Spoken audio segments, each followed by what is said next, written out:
to episode 46 of the Circle Back podcast, the show where three great friends get together and just talk about video games. I'm Dan LaMarca. As always, I'm joined by Dan Dufrenoy. Hello. And Shelby White. How you doing? And boys, we are getting right into it because we have a jam-packed episode and we got to get the hell out of here. Yes, we do. Boys. What you been playing, Dan? All right. Out of new games, you just came out this year, I got for the mobile, I've actually never really, other than the famous Temple Run and Angry Birds and stuff like that, I've never really utilized my cellular device as a instrument to play amazing video games. But I downloaded Florence. It just came out, I believe it was February of this year. I loved it so much and would recommend it so much. I actually left a review, because after you play the game, it's only like an hour long. I actually left a review. Did it prompt you for that review? Yeah. No, it did, huh? It did. That's all right. But you enjoyed it that much, you didn't I mind? enjoyed it that much. I didn't mind. I was good. like, man, I really need. I recently did the same for an app. I didn't write the review, but I gave it 5 stars. But I gave it 5 don't stars, remember what it was for. And I gave a review. But yeah, That's great. Beautiful story. It goes through. I don't know if Shelby, if you remember. I think we talked about it at one point. Yeah, I talked about it on the episode. All right, so I won't get into the episode. nitty gritty. It's just a story about a girl. And, she's 25 years old, and she meets a guy, and, she's trying to find herself. And it's just an hour-long kind of saga done by, chapter. And each chapter has, a different, hook to it. So, if you're having an argument with someone, you got to, put together these puzzle pieces. And, maybe they put their puzzle pieces faster than you, and then you get frustrated and got to, do yours quicker if you want to get your word in edgewise. When someone moves into when you move into an apartment together, you're choosing whose stuff gets to stay on the shelf and stuff like that. Right, things like that. And there's a lot of, It's really cool. So a guy who lost a lot of arguments made this game, basically. Is what we're gonna. So somebody who wasn't able to get a word in edgewise, it was this is perfect. It really is, though. What I'll say about it is it's such an interesting take on a love story because you never see this kind of love story from what I could talk about. We'll talk more game of the year when we can spoil it. But it's a short game. It's no kidding, 40 minutes to an hour. It's literally an hour. It's $4, $3 or $4. Well worth it. Yeah. Amazing game. But so much so that I actually felt I was like, yeah, I want to write this game because the music is beautiful. They have this amazing music behind it, and gotta wear headphones. So many games say headphones are recommended for this game, and then this one, I would fucking wear headphones. And just every it touched on so many themes, and I'm sure if you're our age, I'm sure you've had a lot of instances that you can relate to in Florence, and a lot of things that and it's just the way that it's done. It reminds me of.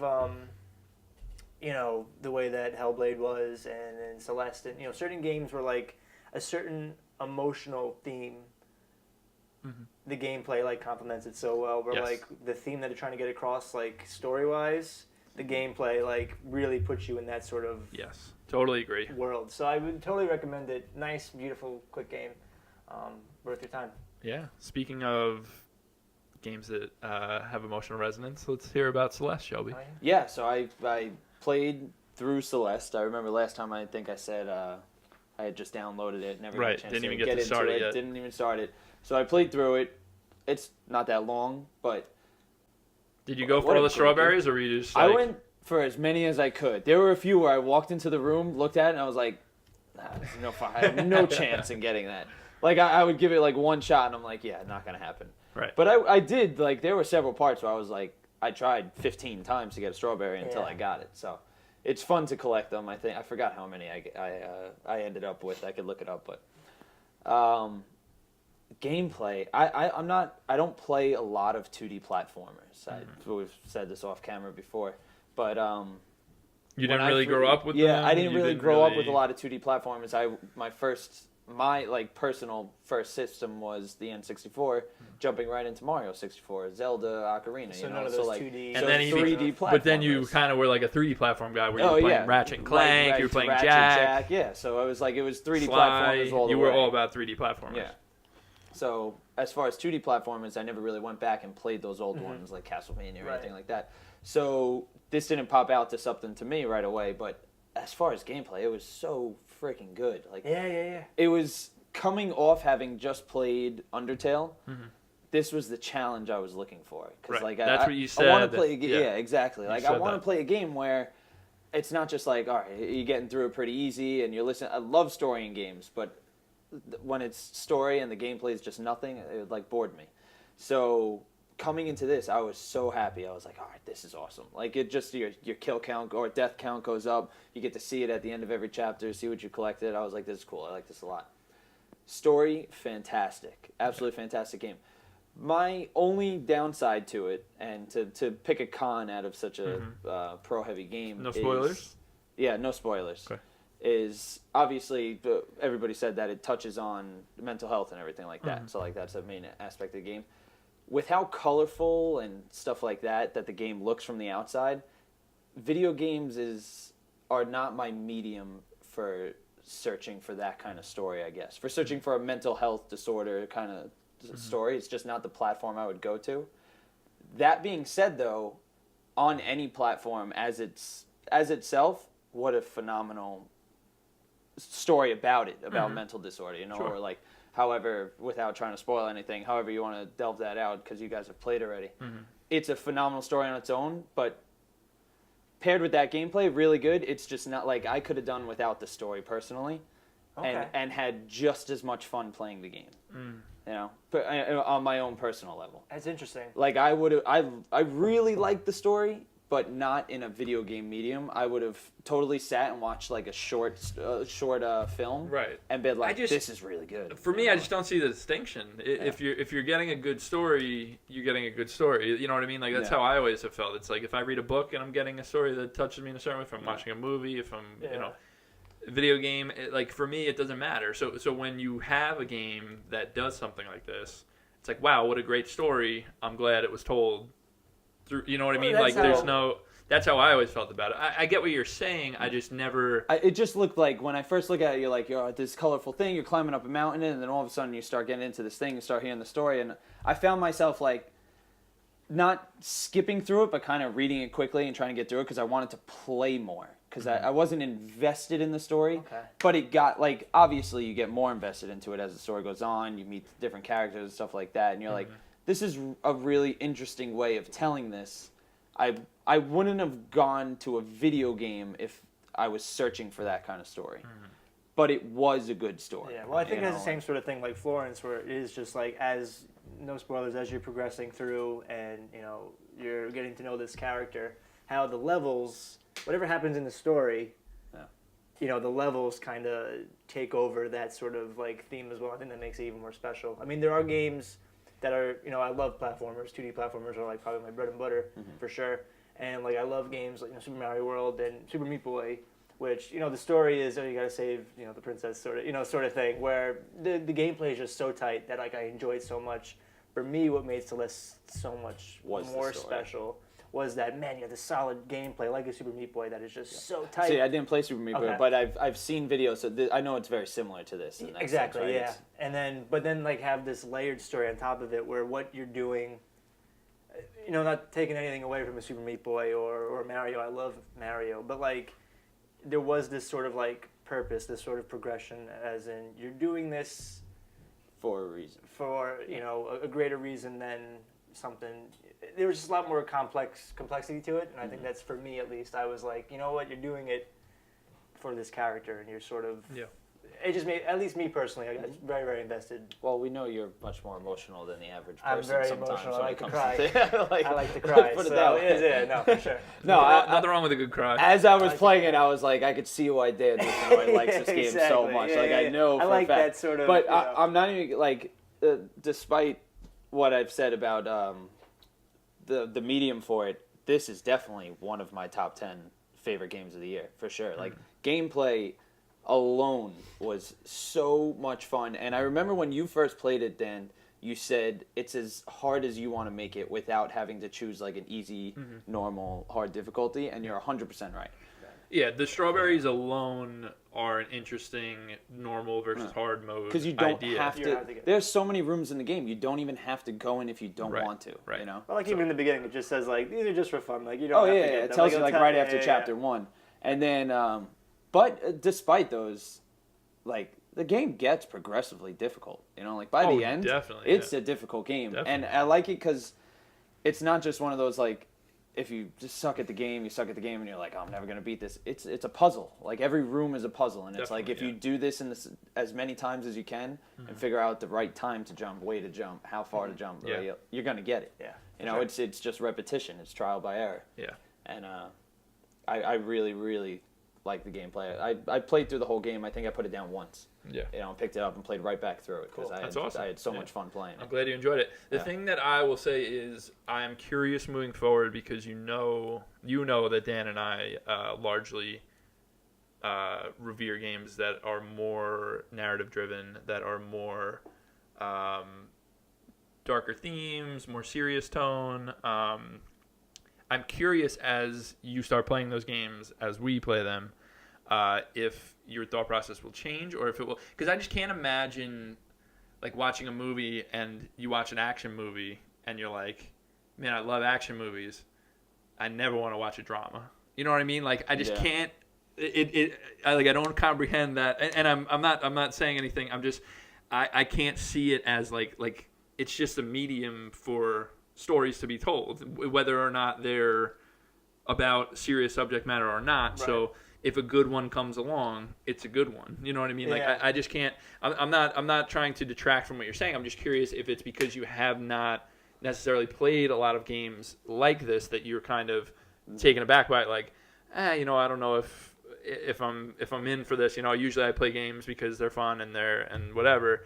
So that's what I'll be curious to see because just because it feels very video gamey in its play, like it feels arcade style in its play, and then in between the arcade style, well, here's this kind of depressing story, right? And there where it almost feels like here's your action sequence. Now this kind of is depressing, and then here's another action sequence, but it fits in with it does fit in with the game. The reason it's interesting, and I'm sorry, the reason that's interesting to say is because it's all symbolic in this game anyway. So the action sequences are taking place inside not Celeste. The mountain. What's her name? Oh, Madeline. So it's taking place inside of her mind. Yeah. So like these big action sequences when you're dodging, these enemies and stuff, it's like it's not really happening. So yeah, it is like a contrast, but it's an intentional contrast in that like, when you play a game like Gone Home or something like that, it's like you're in this for the narrative. Yeah. When maybe you went into this like, oh, I see this as like an arcadey 2D platformer, really tough as nails platformer, and then you're like, oh, there's also this in it. Where when I saw that, I was like, holy shit, like there's this awesome story in it, and you might have been like, I was just kind of liking my game. It was just like that's what I mean. It was almost like I remember last time when I was saying the Undertale when who is it? Whoever gets on the phone with you or gives you a cell phone, and I was just like, I just want to play this game, and they keep texting me and stopping the game on me, like it was almost that sort of thing. But like I said again, still one of the best top 10 games I played all year. It was just not that the story itself wasn't great. I personally would have sought it out in a different medium. I'm with you on that too, but I think that's why we have the argument like our video game is art, and I totally support that. Yeah, because I think video games, of course, because have that ability to kind of like subdue your expectations. You're talking about a video game developer who is like, hey, I have this great story to tell, and I'm not a filmmaker, I'm not an author, But it's also important for video games to have this range in mediums. But like you said, you were saying like the aesthetic. You look at Undertale, right? And the first you play, you wouldn't expect much. And I think that's the genius of these developers, in that it's just a fun arcadey sort of game. Then they throw this sort of like the Undertale guy just had a blast making his game. Oh, yeah. He was just like, I'm gonna screw with people's heads. I think to me that's what makes the art that lasts and at least like touches me and like is profound to me are those people, those guys and girls that subvert your expectations. They give you something and then nope. It's and it's something different, something unique. So it's like a twist from the start. Yeah, so I think Celeste really, really did that for me because it was that this looks like a Mario, Super Meat Boy sort of, whoa, what did I get myself into? And that's I think it's also another reason. I know Night in the Woods was one of your guys' favorite games of all time as well. Exact. And I have it. I played like the first 10 minutes of it, and I can already tell that it's that kind of story, but without all the gameplay that I think I'm looking for. Mm-hmm. So I'm sure I'll still enjoy it a lot. Story. There's no gameplay. That's what I mean. It's total story. So I know I'm going to enjoy the story, but I'm just like, I know that I have. Well, first of all, it's Game of the Year time, so I have so much other stuff to play, and I'm not going to go filling play out a those game from backlogs. last year. Yeah. So I've kind of subdued myself from trying to go right at it just yet. We'll wait till I'll give it that's what I'm saying. Are we gonna Are we gonna like hyping these too overexpose? much, you mean? Yeah. No, well, I'm saying like, are we like there's a term for it, but when you're like overexposure therapy, like, are you gonna like try, like, we're gonna be like, play all these games, and then eventually you're gonna be like, leave me alone, I just want to play, I just want to play my 3D platformers. No, but I just want to play something mindless for the next. Leave me alone. You know what? I do, and I go and I play Madden for a couple hours. And that's why I'm saying, that's why there's room for all of that, because where I might lean in one direction where I'm like, I really rarely want to play something that's mindless, and some people are like, all I want to do is play something that's mindless. I think there's a good medium where you can be like, I'll play this for a while, and then I might be like, all right, this is a little too much for now. Let me hop into this. Yeah. So when you're saying you have the game that would be your mindless fun, and then it also throws in this, and you can't avoid it. It just, I get what you're saying. It just became a thing where, you know what, and it's probably my fault for trying to get through these games so quickly. Maybe it's just because I left it for the end of the year where I'm like, I just want to kind of beat these games so that I have them in my repertoire to talk about, where I didn't go for all the strawberries I probably would have. Yeah. I didn't do any of the B-sides. You know, like, you're talking about a narrative that I could have enlarged myself in gameplay that I didn't because I wanted to mainline, just like I did mainlining the rest of Red Dead, you know? Yeah. I mean, doing that, working under a crunch can really screw with your experience of a game. Yeah, no doubt. But one last thing I want to say quickly before we move on is, I think what you were talking about before with the subversion of your expectations because of what the game looks like, because of what the game sounds like, and then what it really is trying to tell you. I think of a game like Heavy Rain or Detroit. Just about to say where Heavy Rain. It's like they make it so clear that they're trying to be a prestige film that it makes it so much worse when it sucks. You know what I'm saying? Where this is like, if it fell a little flat, you might be like, it's trying, it's got its charm, it's trying to do some subversion stuff, Like The Messenger is a perfect example, where it's like, we love what it's doing because it's twisting it, it's doing like a cool little thing with the story, it has cool mechanics, and then you're like, I don't love it, it didn't really hit all the notes that I wanted it to hit, but kudos for trying, instead of being like, David Cage, you suck. David Cage. Why was that game up for Best Narrative? Why was that game up for Best Narrative in Game Awards? What is wrong with you voters? David Cage is... See, and this is probably also a little bit of, again, through crunching through the game like that, and maybe it just wasn't the exact storyline that hit with me right away, because there are games that do that. Yeah. I remember Enslaved. I was just about to say, Enslaved has that where it's action, action, action, and then there are those really sad, messed up sequences, and that's one of my favorite games of all time. Yeah. But I think maybe it's motion captured. It's a bit longer. It's got more emotion instead of just reading it. Like you're kind of watching it. Yeah. Maybe that hit with me more in a setting that I liked more, on a platform that I liked more.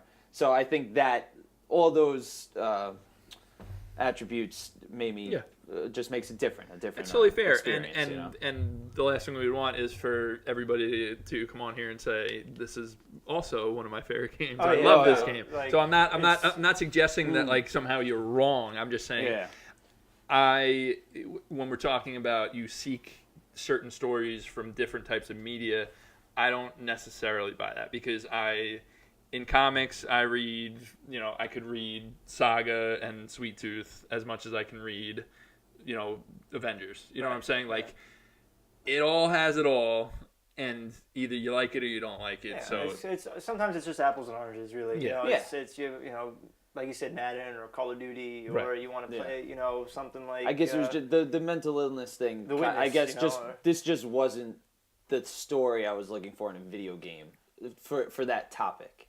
Yeah, and that's totally fair. For me, it was totally.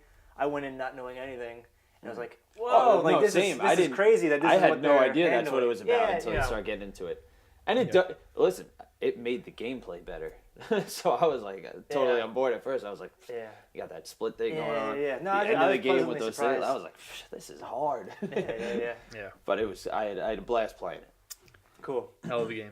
I recently just went back and dipped my toes into it. Played a little more. Celeste went back just because it was January we played it, right? I want to play through it again to do like those B-side things. Those B-sides are tough, man. Are It's gonna they? be tough. I didn't play one, so I don't even know what they're about. If they're like reverse world or whatever, but You get into it.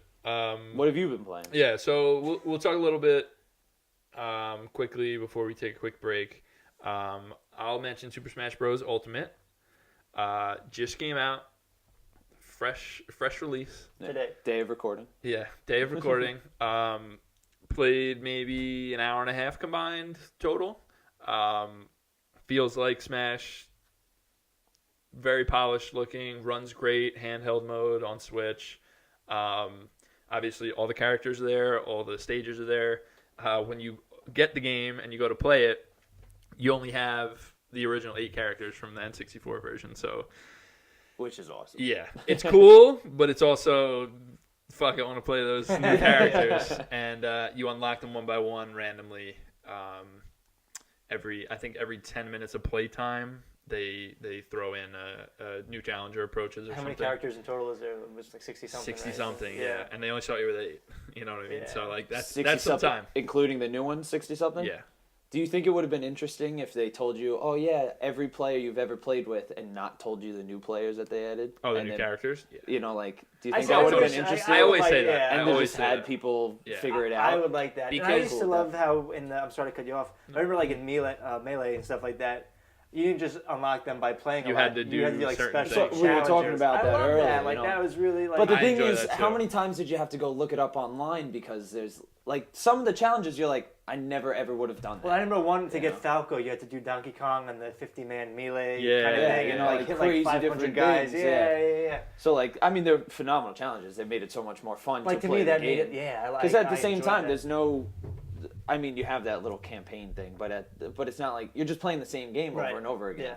You know, so to make it interesting, you have those unlockables, which Yeah. makes it 10 Yeah, times more fun. I've dipped my toe into the World of Light, the single player mode. Seems really neat actually because first of all, it's a little more challenging than your old single player modes where you just kind of run through and see a story or whatever. I don't really care that much about the story. What I like about it is each fight they try to take characters that aren't in the game. So like it'll be like, all right, you're fighting Spectre Knight, right? Okay. As an example, you're fighting Spectre Knight from Shovel Knight. Wait, he's in. That's such Now really listen, cool. I But don't you, know who that is. so what they're doing is they're saying you're fighting Spectre Knight, and what it is you're fighting Simon Belmont. He starts with the Grim Reaper scythe. You're in the Castlevania stage with the Shovel Knight, Spectre Knight music. So like they make it, or another one is like Can you play Spectre Knight in the game? no. Do you understand what I'm saying? You're fighting these characters that aren't in the game, but they make the existing characters seem like it. so Gotcha. it feels like that. You know what I'm saying? That's really cool though. It's really that they cool, got and they Shovel Knight do, in there but they somehow. do little things about. Well, Shovel Knight's an assist trophy, and they have a couple different things, but they do little things like that that are like, wow, that's really really neat that you could do that. Like you're fighting, what the hell is the guy's name? Yeah, oh well. What I'm basically getting at is you'll be fighting a Pokemon that isn't in the game, but they'll throw in like you're fighting Mew or something, and there's no Mew, so it's Lucario in a white, in his white outfit or whatever, and he has like unlimited jumps or something. Gotcha. Like he can jump a million times. So like they try to like change the rules in these single player battles to make it feel like a unique character you're playing against. That's cool. It's really really neat. Cool. I like the idea of it. I just wish I could unlock these characters a little faster. Me and Shelby were just playing Yeah, we were right just before playing recording, and we unlocked like 6 characters. And it's randomized, so it's not like So it's like I they just believe it kinda is. pop It has out to at be you. because there was no rhyme or reason to it. Yeah. I got like Bowser and then Inkling and then Pit, and like it was just like totally Yeah. it All seemed I'm saying random. is I can't believe Waluigi didn't make it. That's just not fair. Well, I'm just saying, piggybacking on what I was saying before on how like if they didn't announce characters like Ridley or anything like Yeah. that, imagine just getting and Yes, like yes. in the first Oh 5 my gosh, that'd be characters, amazing. and you just get Ridley, and people would be freaking Yeah. But out. I've always said that they should not be releasing who the character. Like I Yeah. know you want to get Like, excited, people excited yeah. for it, but it's like, oh man, it'd be so cool. If you if just they said, I mean, Hey, you we're knew gonna have- Inkling right away yeah. because I mean, the people would have guessed anyway, but it was in the trailer, the first trailer I released. But at the same time, it would just be like, That'd be so cool. If you said, "Hey, we're releasing 10 new characters," I would be just as excited if you without announcing who they are. Yeah. Because to me, then, like you said, you're playing and you're like, and not only that, Son of Belmont, that's insane. That's completely tell everybody like, hey, you have every character you've ever played with before, and then 10 secret ones. More. Yeah, that'd be great. That'd be great. Yeah. I agree. All right, so I've also been playing a game that has been highly anticipated for me, Artifact. Artifact is the card game from Valve. First Valve game released since Dota 2 in 2013. Oh my gosh. Believe it or not, yeah. So Valve released a new game, and there's a lot to talk about with this game because it is an amazing collectible card game, just like Magic the Gathering or Hearthstone. Like, it is just a really, really good, well-made game that has some real issues around the periphery as far as like monetization and certain other things. So I'll talk about the game first. Either of you guys ever play any card games? You ever play Magic or Magic, anything like that? but a long time ago. Collected Pokemon cards back in the day. But didn't play them? Pokemon Yu-Gi-Oh! I forgot. Yeah. Somebody bought me a Magic the Gathering card, and I don't think I ever opened it. So I really like Magic. I played it a lot when I was younger. I recently have been playing again because I'm a huge nerd. But well, those are huge. People still have tournaments and everything. Yeah, like those, yeah. You know? Like, that's that game that game store that opened near us does Magic Fridays. We're almost on the minority with that in the gaming community. Yeah, right? Magic's huge. But I really enjoy card games like that. And this has the creator of Magic, Richard Garfield, literally the man that created Magic, is working for Valve, created this game. Man, okay? Valve knows what they're doing. So the game is set up with it's almost like it's like a perfect blend of Magic and Hearthstone, because you are all right. So the best way I can explain it is you start. There's 3 separate lanes. So in Dota, this is a card game based on Dota, I should say. Okay. So it has heroes from Dota, it has creeps, it has towers, it's everything Dota related, all the abilities. So going in, having played a lot of Dota in my life, is a huge advantage. But it's also just a standalone. If you've never played Dota before, it's just an excellent card game. And what it does is, it's almost like there's 3 individual boards. So if you picture a game of Magic, it's like your creatures are in front of you, your land's over here, that's your board. Now imagine having 2 more of them next to each other. So you have 3 full boards with different creatures, everything. And what you're doing is, when the game starts, there are 5 heroes in your deck. So hero cards are special cards that basically have high stats and special abilities. And they each have a color. There's red, green, black, and blue. Again, similar to Magic. Color-based. When you have a card in a lane, you can play other cards from your hand that are out of that color. So if you have a red hero down in this lane, you can play red spells or red creatures. If you don't, you can't. So the object of the game is to get past the line of creatures in front of your opponent and attack the tower. Now, in each lane, there's 1 tower. If you destroy 2 of your opponent's towers, you win the game. Or if you destroy 1 tower, the Ancient is exposed, and it has double the health points of a normal tower. And if you take that down to 0, you win. So you can full force 1 lane, win the game, or you can simultaneously try to take down 2. I know it sounds like a bunch of gibberish, but it's the only way I can explain it. No, I was in my head correlating like Plants vs. Zombies. Okay, yeah. I did just like those tower, those tower games, like balloon tower defense. So the thing about this game that's interesting is you cannot, similar to Magic, a creature cannot target another creature. The creature attacks whatever's directly across from it. Okay. So what happens is you have this thing where you want to kill the thing across from your guy so that you have an empty lane to hit the tower. And then they're putting down other creature cards, because it uses the Hearthstone model of you start with 3 mana, and then on the next turn you have 4 mana. On the next turn you have 5 mana, and it goes up each round. And in each lane you have an individual 3 mana.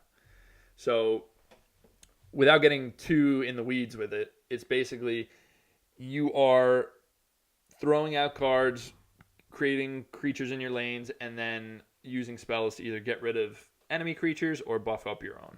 And the amount of interaction and depth in this game is like staggering because you have so many different heroes, so many different spells, and they all interact differently.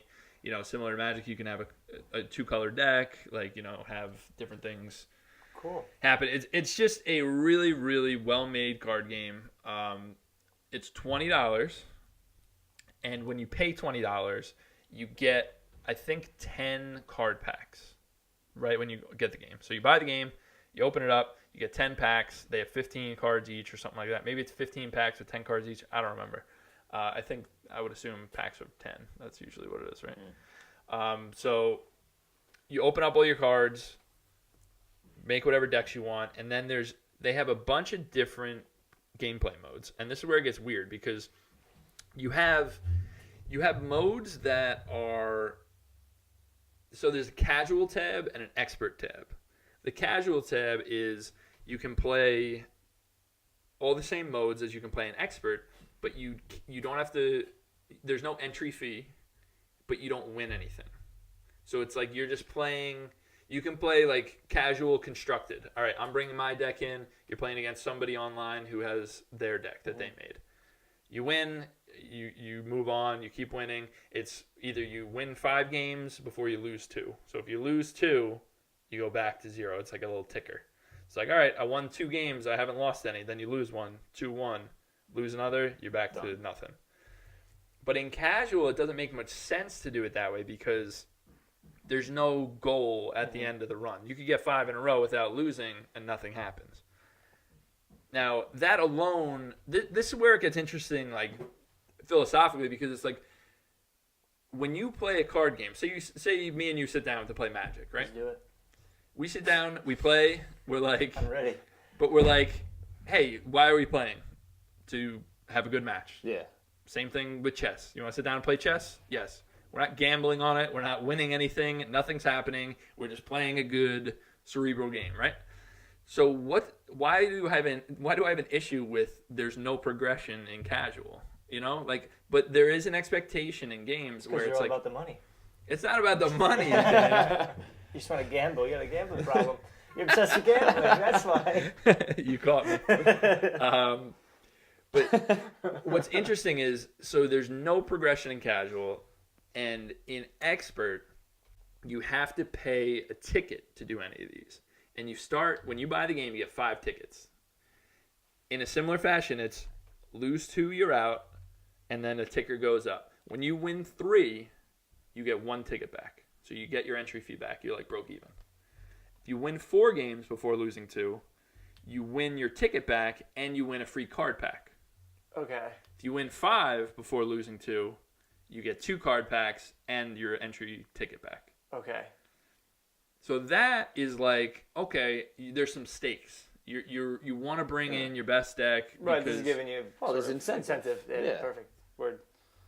Now the problem is, if you're not very good and you pay your entry fee ticket and you lose and you lose and you lose and you're out, you have to buy new tickets. Mm-hmm. You can't get them.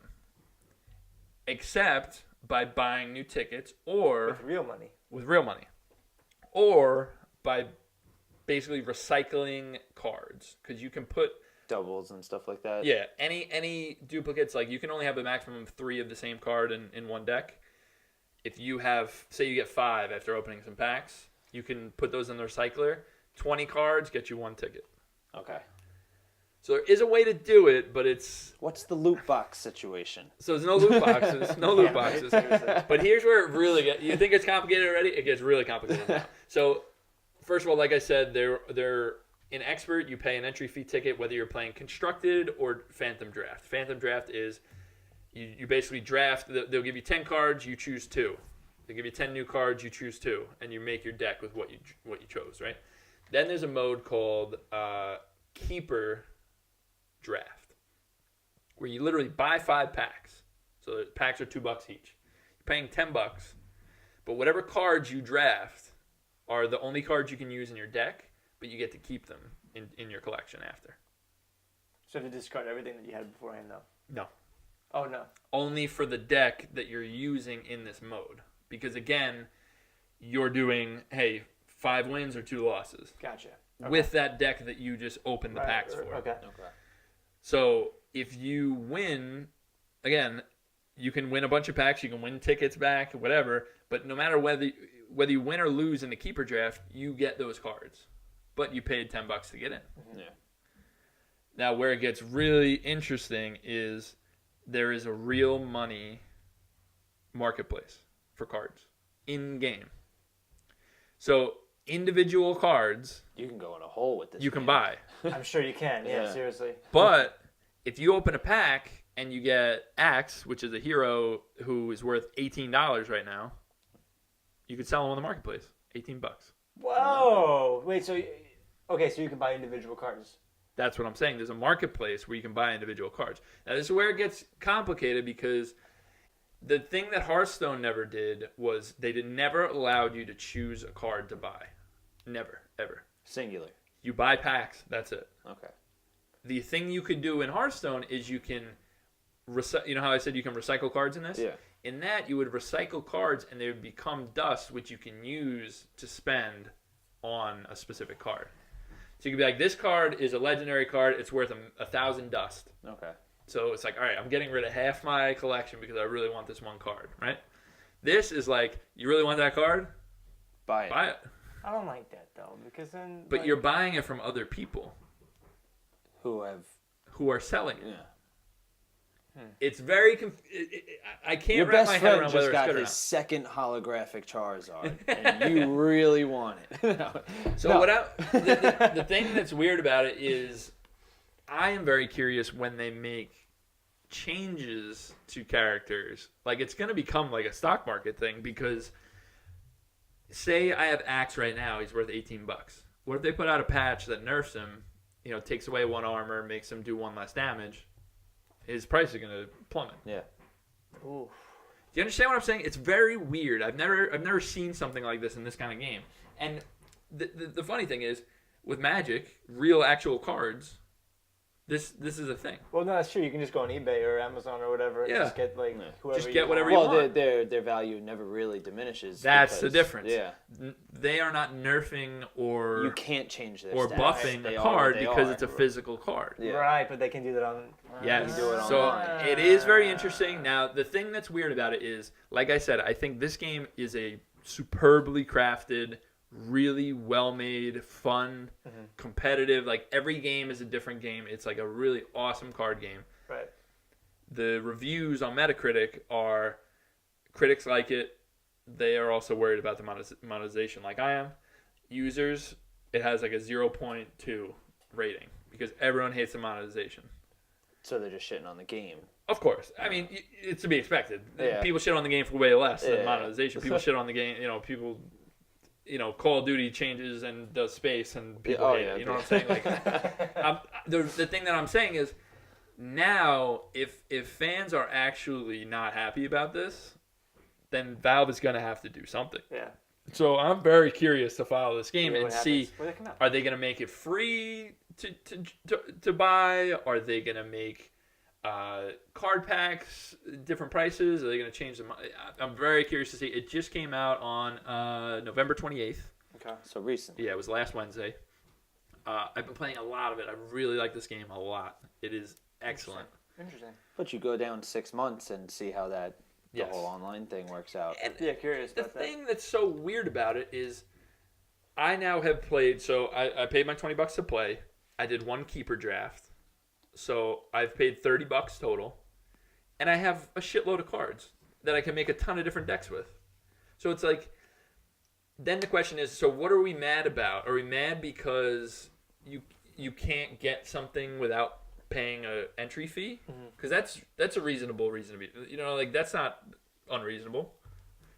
Because a game like Hearthstone does daily challenges. Right. Where it's like, So have you ever played you already Hearthstone or have no? the game. I've never played Hearthstone, but So Hearthstone does like, okay, today, win 2 games with a hunter class. And then you get currency, which you can use to buy packs. And so you'll have all these different challenges there's a way to earn packs without spending money. And in this, there flat out is not. Because you're paying the entry fee at the very least. Right. So in order to possibly win packs, you're paying a ticket. And I don't see anything wrong with it, but I can see it being frustrating for players that are trying to learn. But I say, play casual, learn the game, get better, and then if you want to do expert, this is only for expert. Casual, no issue. But what I'm saying is, if you play casual, you can't win packs. So that's the incentive to do the Right. expert. Okay. It's interesting.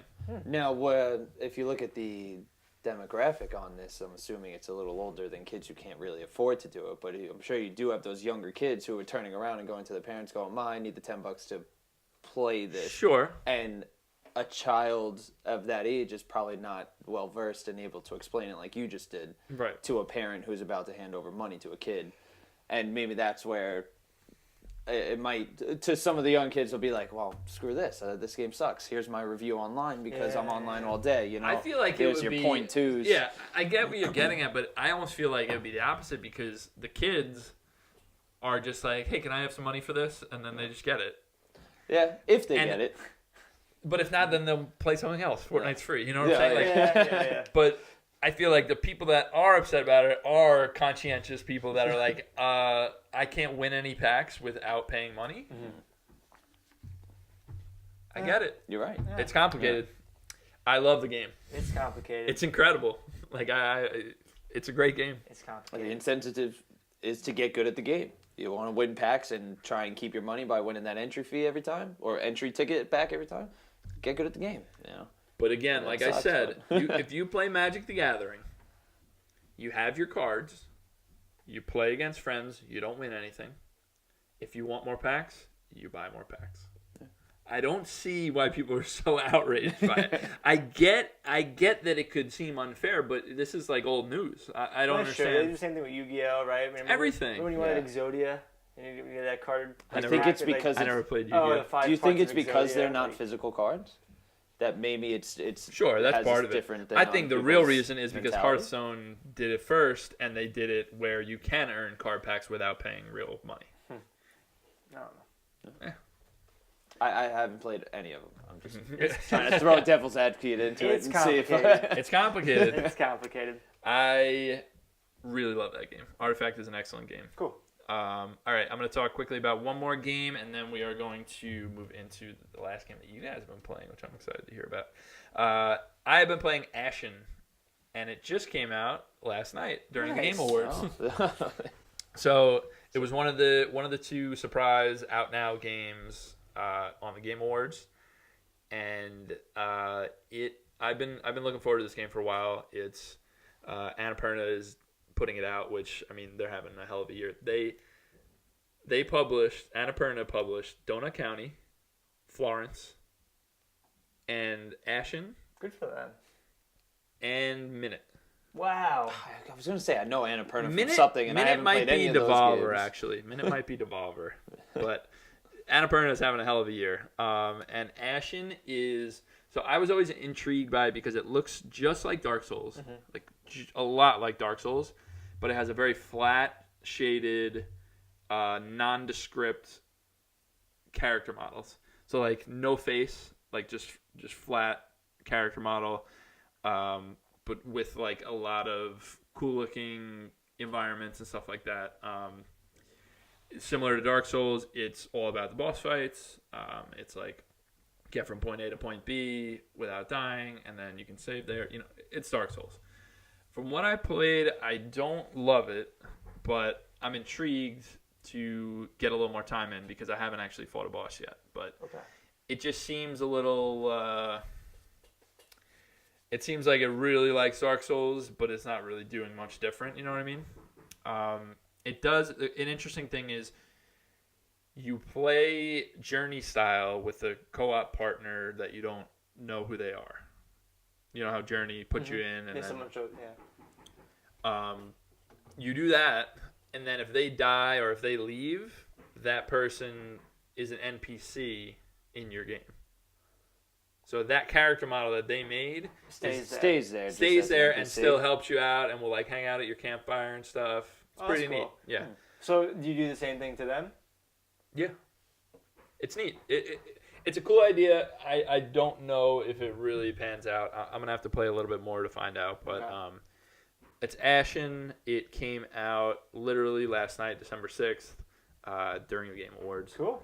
I wonder how they do that. If they just are like, all right, we're gonna press the release button as soon as they start. Yeah, right. Like start talking about it, you know. Yeah, it's cool. I'll play a little bit more before I make up my mind about it. Is it a full game? Yeah, I believe, I've heard people saying it took about 20 hours to beat. Oh, Yeah? wow. Oh, Okay. wow. Yeah, full-fledged. So Interesting. that's Ashen. All right. It's $40 normally. It's on Xbox Game Pass for free. Yeah. Not bad. Game Pass, man. It's It's such good. a good thing. It is Yeah, such good a for good Microsoft on that thing. one. I have the EA Every game I Sports want to thing. play, I'm like, oh, let me see how much it is. It's on Game Pass. That's Like, every That's game. really crazy. It's so cool. Cool. Yeah. So that's what I've been playing. I want to hear what you guys have to say about Deltarune.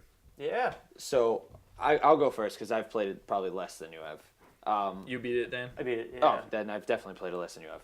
I've only played the first hour, and I've already spoken about how I felt about Undertale, and in the first hour, I already like this one more. Yeah. Really? Like Okay. personally, I like it so much more. I think I like the fact that you're traveling with people. Like I have the three people, right? Party, Like yeah. I forgot their names.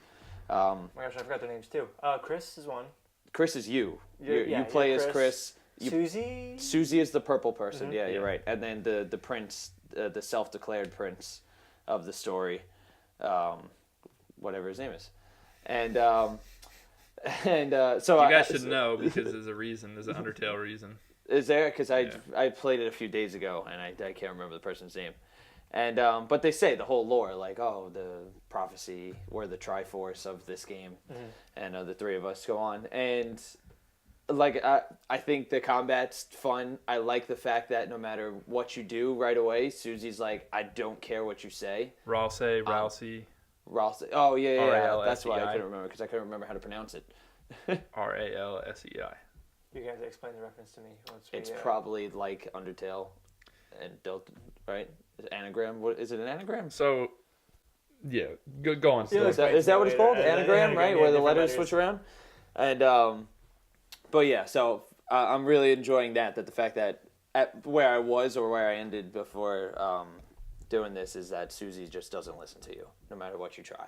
But you can block her attacks Yes. or make her miss. Yes. Which is so interesting in the fact that like now there's a purpose to that, or it gives me more of a purpose to the whole act instead of fight thing. Because now it's like, oh well, I know I could get around them, but now I got to get somebody else to do it. Like that makes the game more fun to play and for me, So like I said, I'm only an hour in. I just got Susie back, so it's not far. Well, that's just Toby Fox totally like Yeah. taking, I think, the fandom that's built up around Undertale Yeah. and just being like, what's wrong with people? Like, why are you like, Why do why you like do people this? need to do this? You know what I mean? And I think maybe it's just him stressing his point just a little Dude, more. we'll talk about this game of the year time, but when you go to the shopkeeper Oh my gosh, I know. and he says that was one of the funniest things I've ever read. I don't think I got to that person. Oh, the yet. cat. You looking thing definitely with the- did. Did You I? definitely did. I don't It's right in the remember. beginning. It's Is it? before. Yeah. It's you walk in and his name is Seam. And you walk in, and he's he has buttons for eyes, Yeah, right? yeah. So it's like, his name's Seam or whatever. Seam, yeah. And so you walk in, and he's like, "Hey, my name's Seam. It's pronounced Sean." He goes, Sean, Sean. I'm like, no. It just made me cry. I was like, holy shit! He's just so funny with the Oh my gosh. little stupid So jokes. good. I don't want to. There's actually so much I want to say about it, but I don't want to spoil. I don't want to spoil. Mm-hmm. There's Well, just you a lot said to what? talk It about. takes about 3 to 5 hours, I No, guess. Not even 2 to 3. 2 to 3. Three, Alright. three tops. But I it's just got to pick it back up and play through it. It at that hammers point. home the whole theme of Undertale, and even, when you talk about sequels or whatever this is considered, I don't know yet, but you're always like, oh well, does it at least equal or surpass the original? And it's only the first chapter, it's new, but it does such a good job as a compliment Yes. To Undertale. to what Undertale Yes. is and what it stands for. And it's very, very hard, in any medium. Because it flips it, but it does it in a way where it's still thematically like part of Undertale. Right. You know what Well, I mean? you wake up in the same house. Well, saying yeah. Shelby, get to Yeah. the end. Yeah. I really like that because I think we gotta the talk. bedroom you wake up in was locked in Undertale. Like in that hallway or whatever. So it was like, this is pretty cool. This person could have been there the whole time you Yeah. were playing Undertale, I just want to talk about the end so No, much, all right, so well. bad. Game of the year. There's just so Yeah. much to talk about. The next time, I got to pick it up. If it doesn't take that so long, much I to- just got to It's really not. You got to get through and it. play through it. Yeah. All right. So, Game Awards were last night for us. Day recording last night, December 6th. They did the Game Awards just for us last night. It was just for us. Just for us. They were good. They were good just for us. Personal showing. So we basically are going to run through what I think we should do first is talk about the winners of all the categories. Go through that real quick. I think there's some interesting stuff, and let's do that. So, big one, Game of the Year, God of War took it home. I was pretty surprised that Red Dead didn't. Red Dead took home a lot, and I don't know how you want to go through this. Yeah, we're going to talk about that, but it was just interesting because I think Red Dead took home some awards it didn't deserve necessarily, in my opinion, but I felt like it was going to be the game of the year. Like, we're talking about this is all the games media voting. I thought it was going to be game of the year, but I think God of War is a good choice. I'm happy God of War won. I think there's a lot of, it's Game of the Year was a good category. There were some that just straight up did not belong in that Game of the Year talk. But what were all the nominees on there? I don't have it in front of me, but I think it was Celeste, God of War, Spider-Man, Red Dead, Monster Hunter World, and Assassin's Creed, obviously. Okay. So Assassin's Creed and Monster Hunter had no business in that conversation. There were a couple other games that should have been in that I conversation. thought Red Dead was going to win, but I'm happy that God of War won. Me too. I think Me too, actually. I feel the same way. It's going to that's be a cohesive game. This is why I'm very curious about our Game of the Year because there are. You got to wonder how close it came, because that goes down to a vote, right, with people in the industry. So you got to wonder just how close it came, you know? Yeah, I'm happy for God of War. God of War also took home Best Game Direction, which I think it definitely deserved. I think Red Dead's game direction is very good as well, but God of War with the whole one shot, that was cool. Really impressive. Yeah. Really good. Best ongoing game was Fortnite. Who cares? Yeah. Had to have won. This is one that's interesting. Best narrative, Red Dead Redemption 2. Red Dead won Best Narrative. So, when you're talking about best narrative, you're talking about what's the best storyline, right? I don't know about that. I don't think Red Dead had the best. Now, Was it good? Yeah, but best. But the reason, the things that make Red Dead the best or one of the best games of the year is a lot of other things that combine to make this great thing. I don't think the narrative alone. Right, you could say the gameplay was kind of. It's the most extensive narrative by far. Yeah, true. So, hours it's a lot. wise, It's long. So. Yeah. And I think it had I don't like a that good argument. story where the payoff was worth it.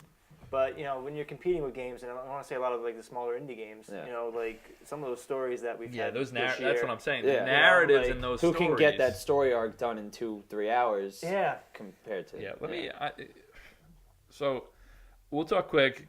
Best art direction, Return of the Obra Dinn, There baby. you go. There you go. Best That's It got art nominated direction. twice That's awesome. and won one of them. That's Yep. cool. Good for I'm gonna talking about find a list of Best. What was the Winners and category you said? nominees. Best ongoing. ongoing It was game, Fortnite. which is Fortnite. Then they had What else is in that category? Overwatch.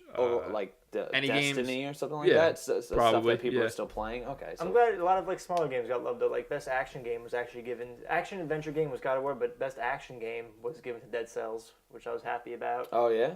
Celeste won best indie game.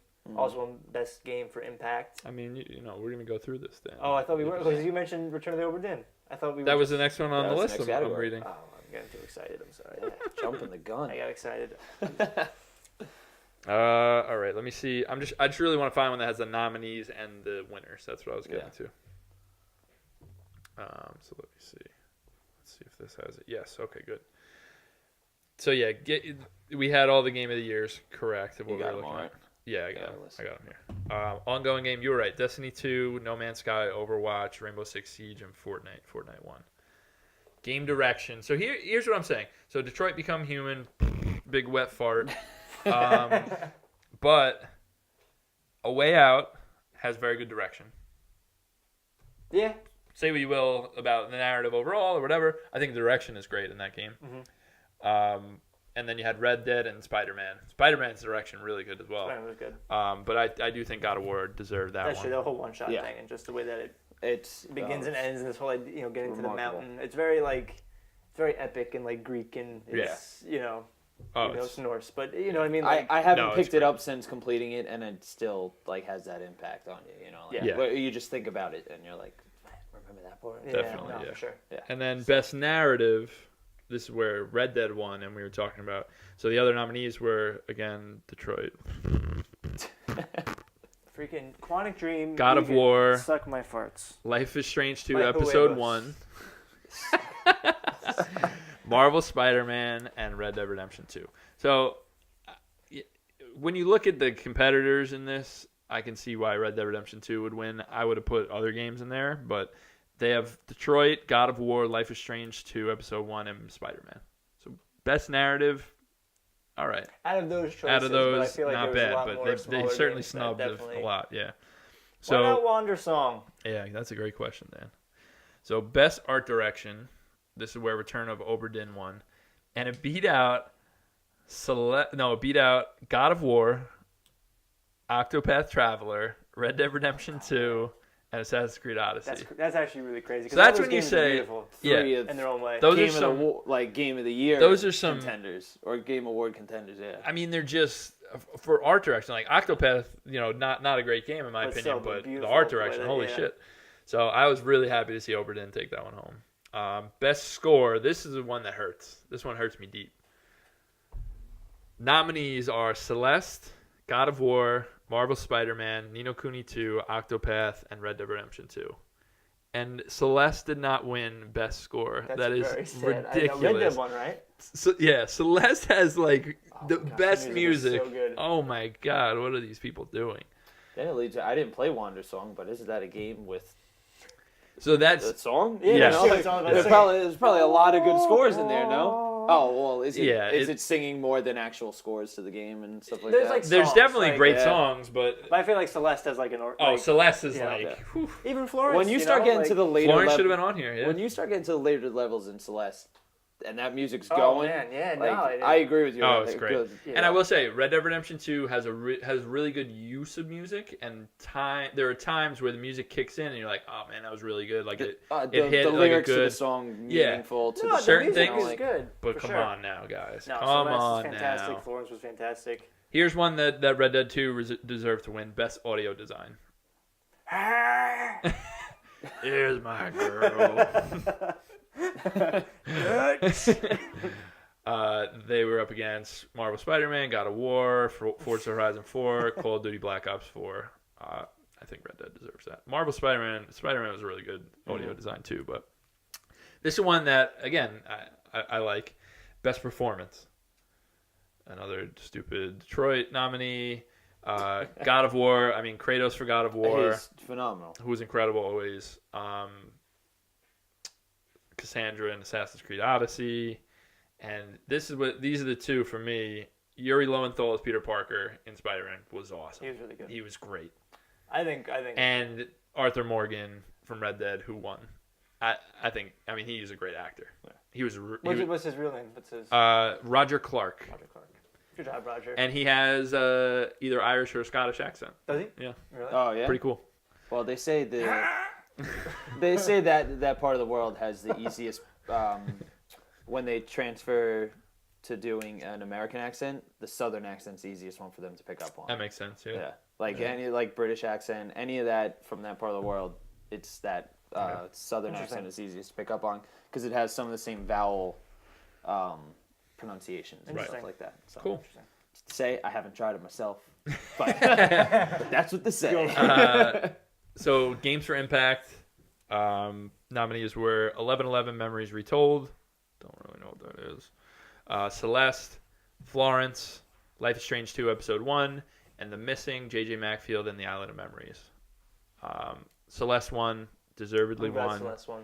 I like Florence a lot, and Games for Impact, I take Celeste over that. No, I agree. Yeah. I think Celeste tackled a much what's more the pressing Game issue. for Impact. Explain. It really just means you're dealing with issues, Like whether social relevance. yeah, sort of. so could be like transgender or gay issues, could be like mental health, like Celeste. It's just Games for Impact means you're Tackling tackling topic, a meaningful topic is really what they mean.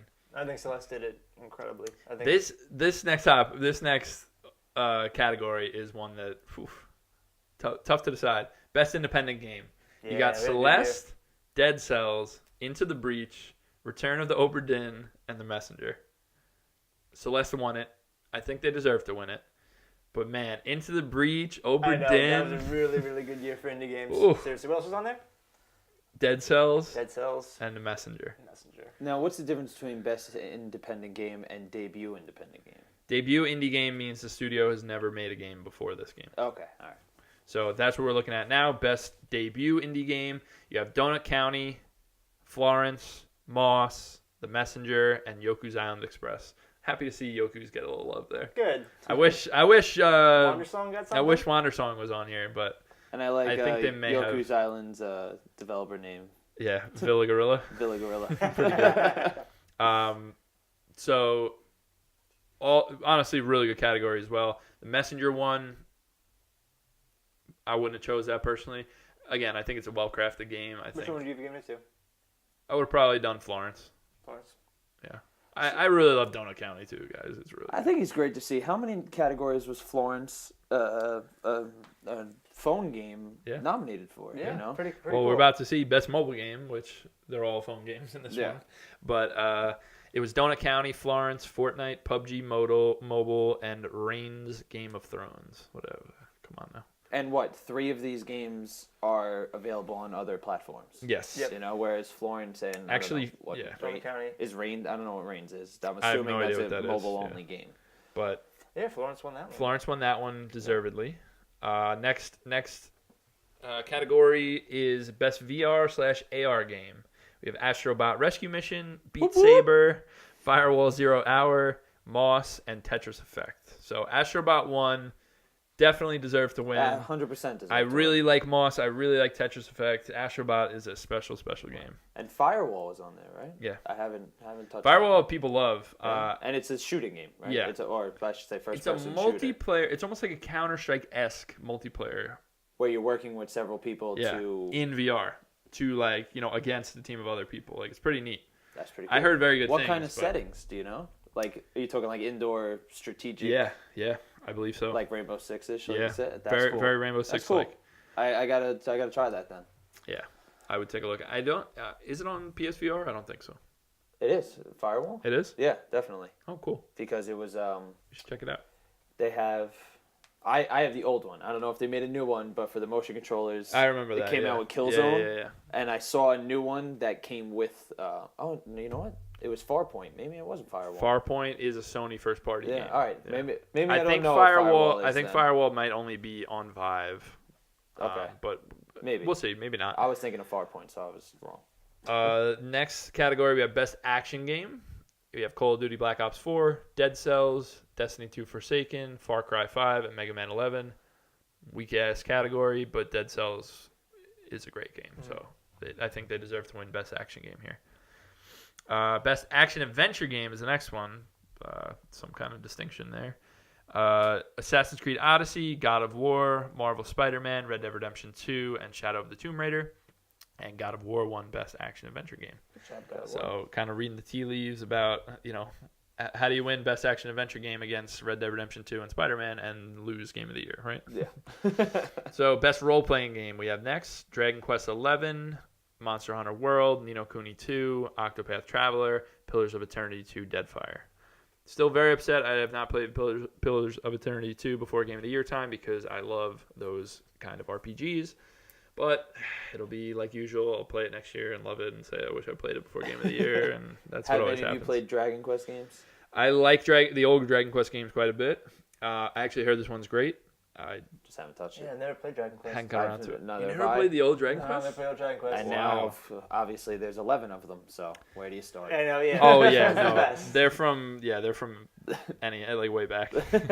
And then next category we have best fighting game.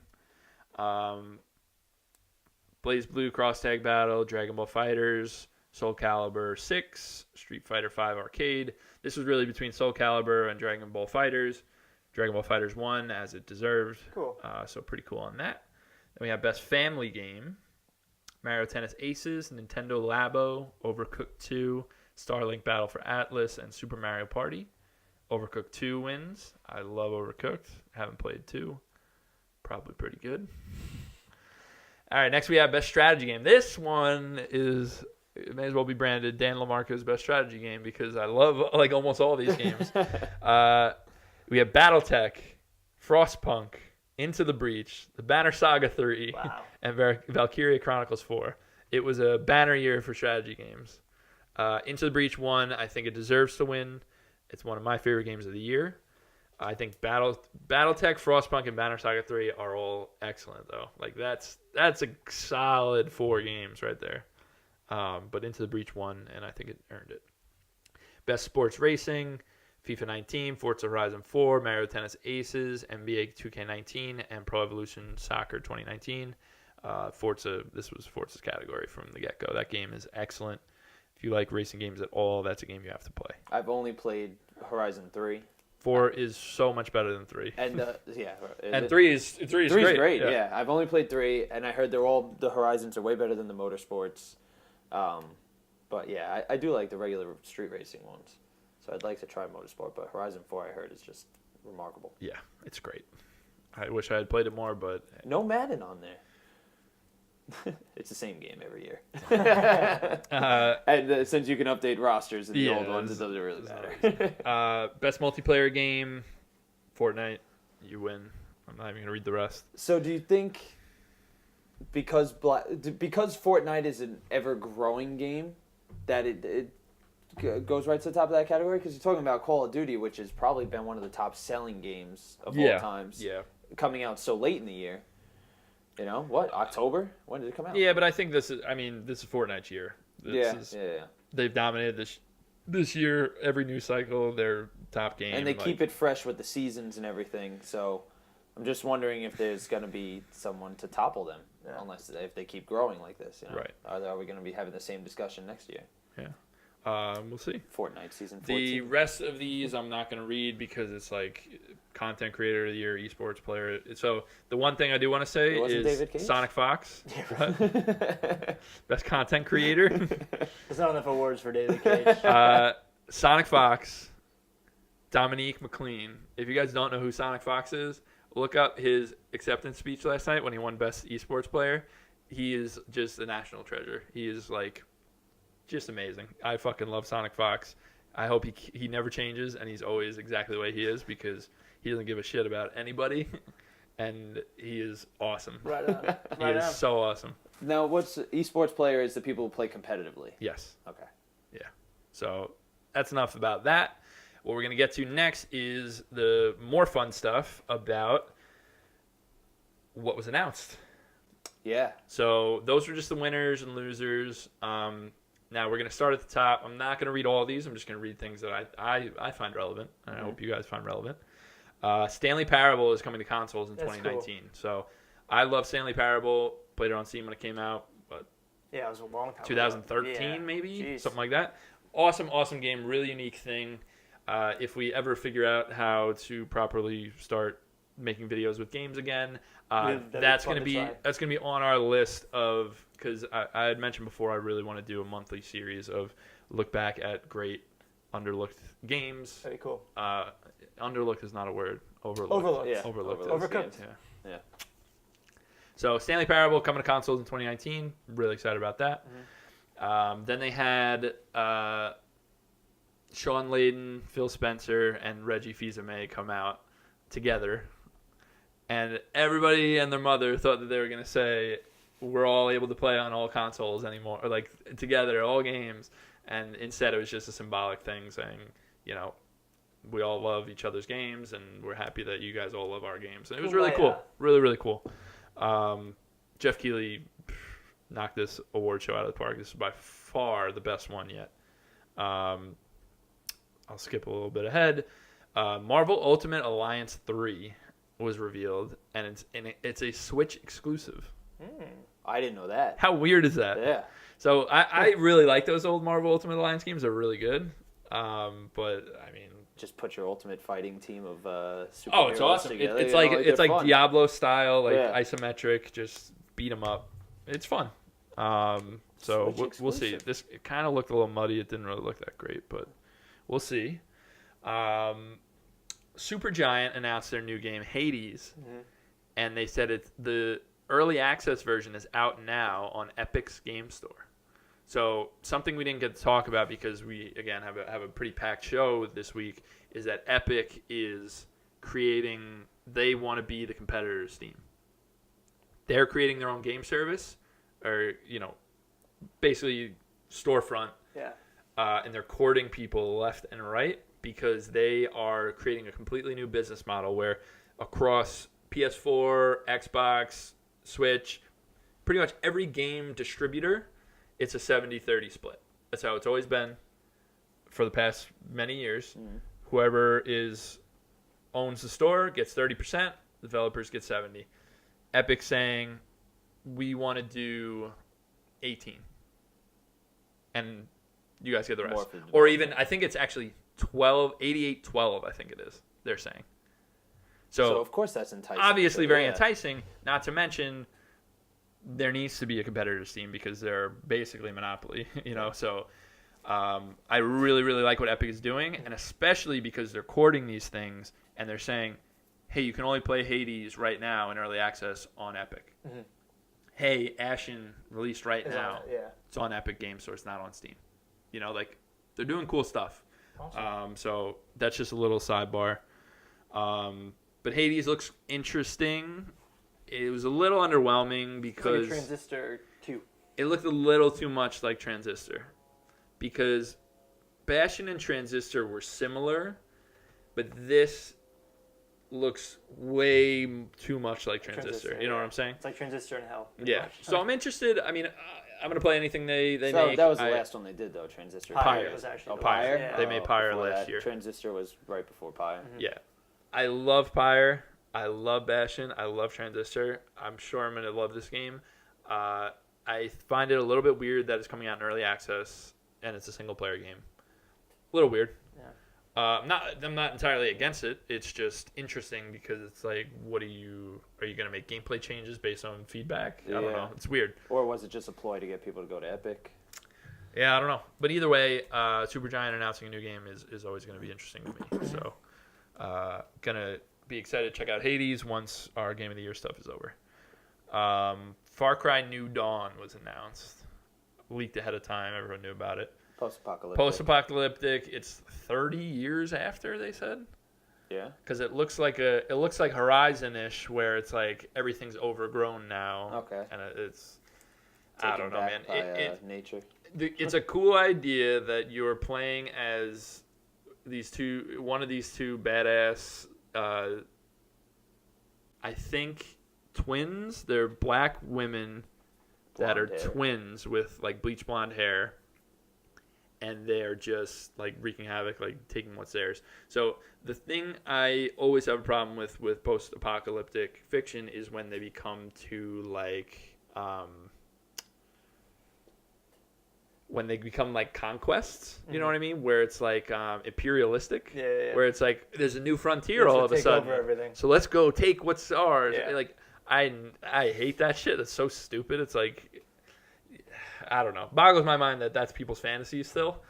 Instead of what, like survivalist? But let's sort be of honest, Far Cry's always been a little. When it comes Oh to, like, yeah. Oh I yeah. mean, wasn't the trailer of the last one like a lady who looked like she was in The Sound of Music with two automatic guns in her hand spinning in circles? Oh and yeah. all that? I'm certainly not. I'm Far sure. Cry's always. They're Yeah. above and beyond. But what I'm saying about this is, okay, you want us to play as minority female protagonists that are fighting, you know, to reclaim. the white supremacists from Far Cry 5, and they're taking over. Okay, I get what you're going for, but why are we imperialist? You know what I mean? Like, I just don't get that. Like, I don't know. But we'll see. It looks like it's one of their off-year expansions, like Far Cry Primal and whatever else. We'll see. Interesting idea. Next interesting thing that pops up here is Crash Team Racing Remastered. Yes, that's very cool. CTR. So they're remastering CTR and putting it out on PS4 exclusively first, similar to the What they did with the Insane Trilogy. I'm sure it's going to come to Switch and Xbox One eventually, just like the Insane Trilogy did. Now, were you guys surprised at all? Like, that this would be coming off the... It kind of... People were talking about it, so I just feel like we've even talked about that. With the Insane Trilogy being successful, like... Well, the question always was, what's the next thing? Are they doing a new Crash Bandicoot game with this engine, or are they going to bring back CTR? That was always the question. So, CTR is an awesome game. I'm super happy and excited to play it. Bring back Diddy Kong Racing, you cowards. Yeah, please. But here's the thing, CTR now with online capability. Yeah, cool. Like that's awesome. I like it. So that'll be out next June. What do we have next? Hello Games, the guys that made No Man's Sky, are releasing a new... It looks like a small indie-ish looking game. I think, Small indie-ish game? It's a small indie looking game that is... it kind of reminds me of like a Zelda, like a top-down. You can't really see because it doesn't really show you gameplay. Okay. But it's almost like a Journey Zelda kind of thing, but it's like really cute characters. Like I love the aesthetic of this game. You should definitely watch the... What's it called again? It is called... sorry, I lost it here. It's called The Last Campfire. Looks really cool. Check out the trailer for sure. All right, so next, right after The Last Campfire, we saw our first look at Obsidian's new first-person RPG, which may be my most excited announcement here. They're putting out a first-person RPG called The Outer Worlds. It looks like Fallout, BioShock, like it's in that wheelhouse. Oh, yes. But it's by the right people. Obsidian makes... It was the first Fallout team, right? Obsidian made that crew at Obsidian is from Fallout 1 and 2. They make the right kind of Fallout games, and they made New Vegas. So they really know what they're doing. I'm super excited about this. These were the posters they were releasing. That's one of my most. Right? Yeah, they were teasing it out. They were teasing it out. Yeah. Teasing a new game. Right. Yeah, cool. So definitely excited for that one. It's called The Outer Worlds. They said 2019 for that, I believe. I can't wait. Then we have something called The Pathless, which is by the guys that made Abzu. Giant Squid, I think is the name of that team. Looked really neat. I like Abzu a lot. I like Abzu a lot, and I think right when I played Abzu, I said I can't wait to see what their next game is because you could tell that they have something. They're close. You know what I mean? They didn't quite hit the way Journey did. You know what I mean? Just some untapped potential. If they hone it, BioWare teased Dragon Age 4. If you played Dragon Age Inquisition, this was a very meaningful teaser. If not, I'm not going to spoil it. They also they showed some story from Anthem. And if I wasn't already excited for Anthem, so I went from being cautiously optimistic about Anthem to being very excited about Anthem real quick because they look like they're really making a good sci-fi thing. Well, that's the thing, too. It's not going to be just like a Destiny where they actually do have a story. Yeah, all their proper nouns, the Anthem, they were referring to something else. I'm like, yes. Yeah. So, really excited for Anthem after that. Awesome. Psychonauts 2 had a new trailer. So excited for that. Really, really excited for that game. I was off the ball on that one, too, because I remember it came out. I didn't play it. It was PS2 era, right? Yes, I believe so. I played it on original Xbox. I did, or an Xbox, yeah. So I didn't play it then, and I went back during the PS3 era and got it and played it, and I was like, "Well, this is great. It's awesome. This game is awesome. Psychonauts is great. I love Double Fine. Yeah, Tim Schafer. The storytelling's fantastic. I haven't picked up the VR version. I'd like to do that one too. And super excited for Psychonauts too. Yeah, it's gonna be great. Mortal Kombat 11 announced. really violent trailer with some mumble rap in the background. Pretty cool trailer overall, I would say. And, I mean, those games are just so good, so polished if you like fighting games. I mean, you can't really go wrong. Ed Boon knows what he's doing. Stranger Things is getting a 16-bit game that follows the events of Season 3, but it looks really cool. Bad. It looks cool. Really bad. So we'll see. Is it coming out alongside Season 3? Yes, I think so. Yeah, because it's called Stranger Things 3, the game, which is the weirdest thing I've ever heard. That's the non-title. That's like when they released the Goonies 2 game. Yeah. When there was no Goonies 2 movie. Rage 2, they showed something. Still not excited for that. It looks not so good in my opinion. Then they showed a really cool Persona 5 Joker running around, all this stuff, and then he like turns this envelope and it's the Smash symbol. Yeah. Really, really good trailer. So it looks we're going after the biggest treasure ever. Yeah. Oh, that's pretty good. So I'm really excited about that. I'm a big Persona fan, and to get the Persona world in Smash is cool. That's a really good get for them. It'd be cool if they do like a stage. It's like the high school or something like that. I would hope so. Yeah, that'd be better. So we didn't talk about everything because we didn't, certain acceptance speeches. Like I said, Sonic Fox, huge standout. Please look up Sonic Fox's acceptance speech.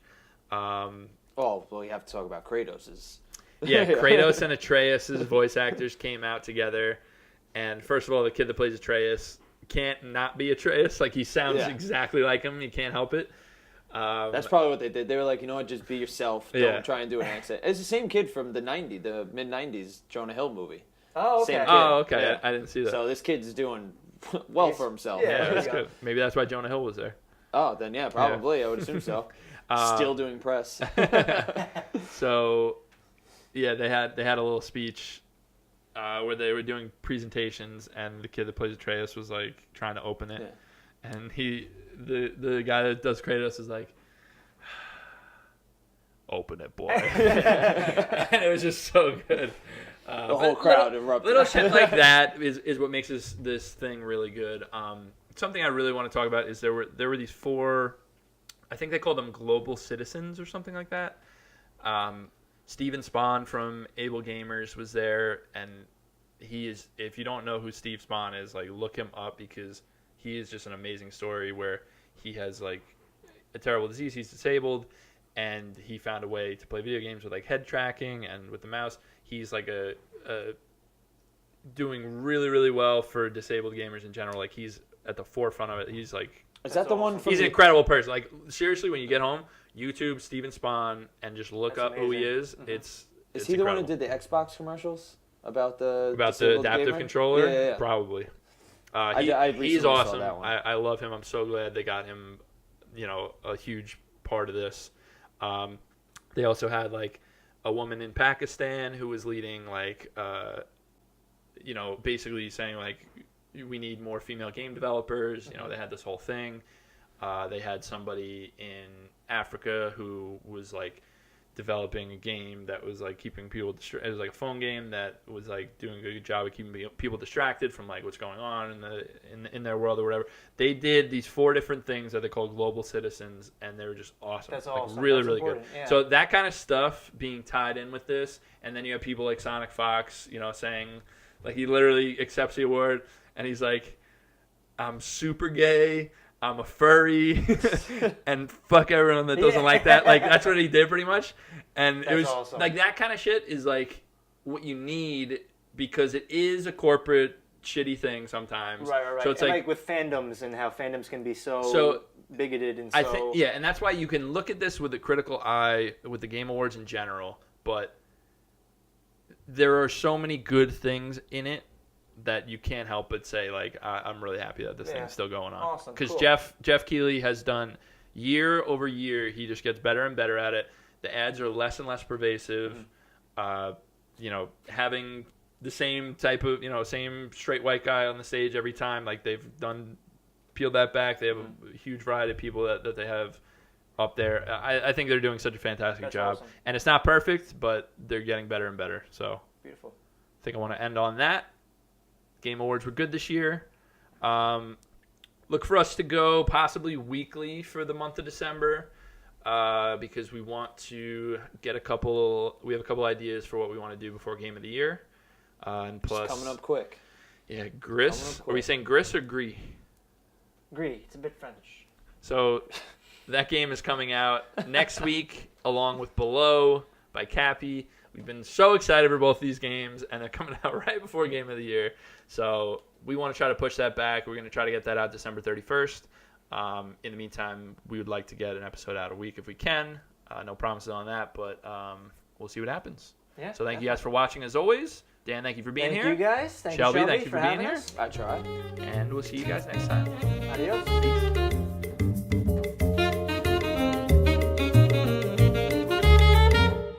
Hey everyone, thanks so much for watching and or listening. Just here to remind you that you can find us by searching for Circle Back Podcast or Circle Back Gaming on any of these podcast services: Anchor, iTunes, Google Podcasts, Spotify, Breaker, Pocket Casts, Radio Public, or Stitcher. By God, I'm out of breath because of all these podcast services, but you can find us anywhere there. Also, you can find our video version on YouTube by searching Circle Back Podcast or Circle Back Gaming, and the rest of the videos we do. Thanks, guys.